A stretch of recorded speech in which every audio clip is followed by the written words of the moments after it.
म्हणून माझ्या भाषणाची सुरुवात करताना सन्माननीय राज ठाकरे आणि जमलेल्या माझ्या तमाम मराठी हिंदू बांधवांनो, भगिनींनो आणि मातांनो,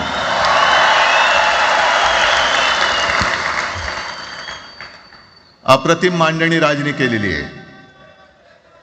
माझ्या भाषणाची काय आवश्यकता आहे असं मला वाटत नाही, कारण आजच्या कार्यक्रमाची घोषणा झाल्यानंतर साहजिकच आहे सगळ्यांचं लक्ष हे आज भाषणाकडे आहे.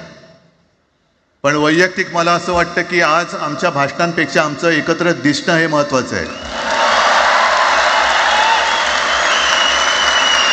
सर्वप्रथम इकडे समोर सगळेजण बसलेत, ज्यांनी मराठी भाषेसाठी